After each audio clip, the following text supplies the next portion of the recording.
evidente que Lázaro Cárdenas quería un gobierno donde el poder descansara no solo sobre los políticos. Deseaba que el pueblo sintiera que también era parte del poder. Conozco mis obligaciones y no me olvido de mi origen. Pertenezco a la misma clase que ustedes.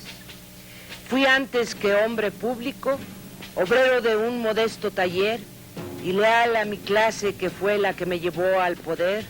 Mi gestión de gobernante se dirige a lograr la emancipación de las masas obreras y campesinas. No hay duda de que el gran acierto de Cárdenas fue lograr el incondicional apoyo de las clases populares, porque ello le dio un enorme poder. Justamente este poder fue lo que le permitió a Cárdenas enfrentarse a las poderosas compañías petroleras angloamericanas.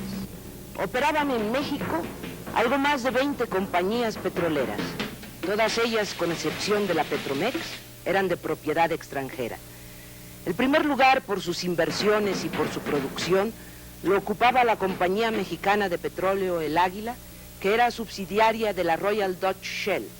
El segundo lugar lo ocupaba la Huasteca Petroleum Company, subsidiaria de la Standard Oil, y el tercer lugar la Sinclair. Y había otras como la Sábalo Transportation Company, el Grupo Imperio, la Mexican Gulf. Cada compañía tenía su contrato de trabajo con sus empleados y obreros, de manera que había tantos contratos como empresas existían. No era posible que continuara esta situación porque de manera obvia los trabajadores quedaban separados y sujetos a todo género de manipulaciones. De modo que los trabajadores, no sin vencer innumerables obstáculos, no sin luchar con dificultades que en ocasiones parecían insuperables, lograron fundar el Sindicato de Trabajadores Petroleros de la República Mexicana. 21 de octubre de 1936. En la Cámara de Diputados, Vicente Lombardo Toledano expone la resolución del Consejo Nacional de la CTM a favor de crear un sindicato petrolero. Atrás de Lombardo, de perfil, está Fidel Velázquez. Casi enseguida, el flamante sindicato presentó a las empresas un pliego petitorio exigiendo un contrato colectivo de trabajo. Mayo de 1937. Al ser rechazado el pliego petitorio del Sindicato de Trabajadores Petroleros, estalla la huelga en las instalaciones en México de la Huasteca Petroleum Company, la Royal Dutch Shell, El Águila, la Standard Oil, la Gulf City Service y la Sinclair, y se turna el asunto a la Junta de Conciliación y Arbitraje. Diciembre de 1937. El Tribunal del Trabajo dictamina que las compañías petroleras están en condiciones de acceder a las demandas salariales de los obreros mexicanos. El presidente Lázaro Cárdenas le propone a los empresarios una asamblea de obreros y patrones para buscar una solución al conflicto. Los empresarios rechazan enfáticamente la propuesta del presidente. Mensaje a la nación. La actitud asumida por las compañías petroleras, negándose a obedecer el mandato de la Justicia Nacional, que por conducto de la Suprema Corte las condenó en todas sus partes a pagar a sus obreros el monto de la demanda económica que las propias empresas llevaron ante los tribunales judiciales por inconformidad con las resoluciones de los tribunales del trabajo, impone al Ejecutivo de la Unión el deber de buscar en los recursos de nuestra legislación un remedio eficaz que evite definitivamente para el presente y para el futuro el que los fallos de la justicia se nulifiquen o pretendan nulificarse por la sola voluntad de las partes o de algunas de ellas mediante una simple declaratoria de insolvencia, como se pretende hacerlo en el presente caso, no haciendo más que incidir con ello en la tesis misma de la cuestión que ha sido fallada. Hay que considerar que un acto semejante destruiría las normas sociales que regulan el equilibrio de todos los habitantes de una nación, así como el de sus actividades propias, y establecería las bases de procedimientos posteriores a que apelarían las industrias de cualquiera índole establecidas en México y que se vieran en conflictos con sus trabajadores o con la sociedad en que actúan, si pudieran maniobrar impunemente para no cumplir con sus obligaciones ni reparar los daños que ocasionaran con sus procedimientos y con su obstinación. Los magnates petroleros, asesorados por sus jefes ingleses, estadounidenses y holandeses, inician una contraofensiva recurriendo a artimañas legaloides y francamente ilegales. Así, el régimen del general Lázaro Cárdenas tiene que soportar los golpes bajos de los empresarios. Retiran de golpe sus depósitos del Banco de México, ocultan utilidades, aumentan por los medios más diversos la demanda de dólares para disminuir la reserva monetaria del país. Difunden propaganda alegando que el Banco de México estará imposibilitado para sostener el tipo de cambio ante el dólar, dado el desajuste en la balanza de pago. Cunde el pánico y la gente que puede se apresura a adquirir dólares. Pero el presidente Cárdenas, con el apoyo firme del pueblo mexicano, conserva la serenidad y la determinación de mantener el conflicto dentro de las vías legales. Las compañías petroleras, no obstante la actitud de serenidad del gobierno y las consideraciones que les ha venido guardando, se han obstinado en hacer, fuera y dentro del país, una campaña sorda y hábil que el Ejecutivo Federal hizo conocer hace 2 meses a uno de los gerentes de las propias compañías y que éste no negó y que han dado el resultado que las mismas compañías buscaron: lesionar seriamente los intereses económicos de la nación, pretendiendo por este medio hacer nulas las determinaciones legales dictadas por las autoridades mexicanas. En privado, el presidente Cárdenas dialoga con el líder de los trabajadores petroleros.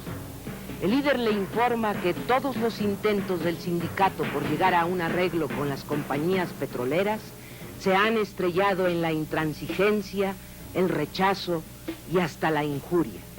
Los guardias blancos, la policía privada de las empresas petroleras, pretenden sembrar el terror en todos los campos, pero los obreros están unidos y decididos a llevar adelante su huelga.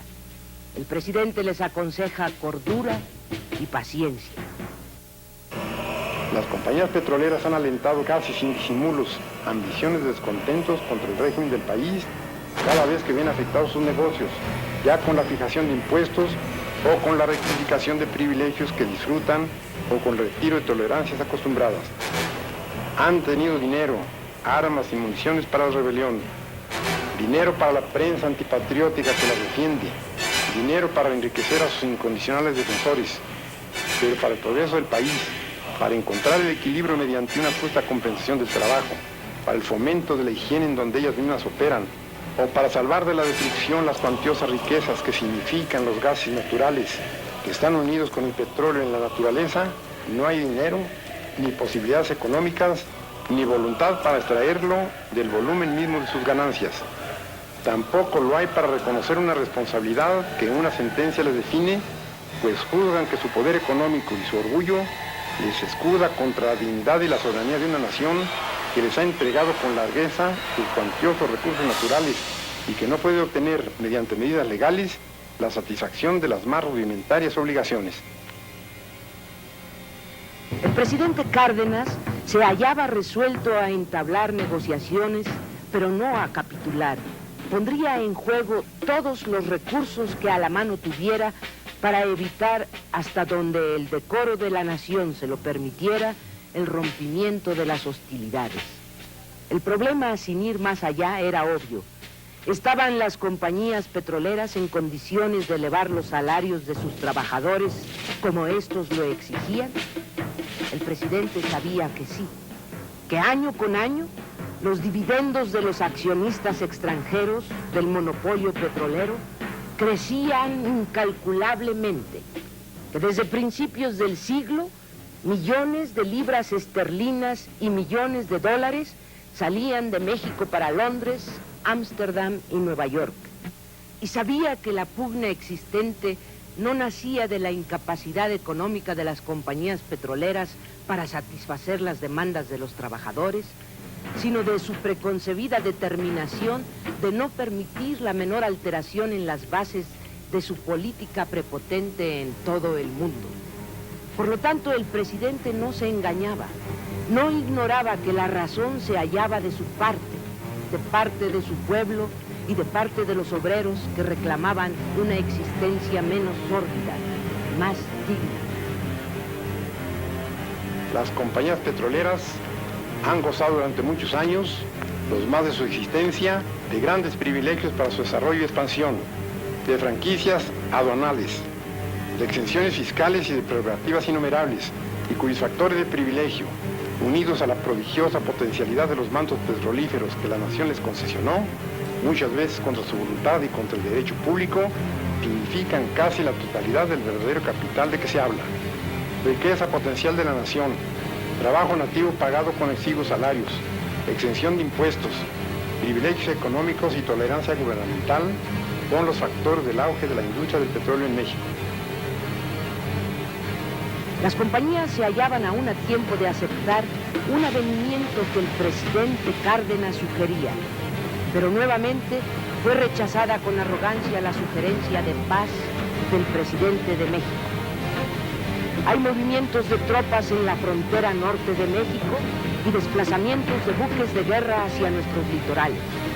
En Washington, por instrucciones del presidente de México, el embajador Castillo Nájera se entrevista con el señor John Foster Dulles, en aquel tiempo abogado de las compañías petroleras. Castillo Nájera le advierte a Foster Dulles que si un solo soldado estadounidense pisa tierra mexicana, los pozos petroleros serán incendiados.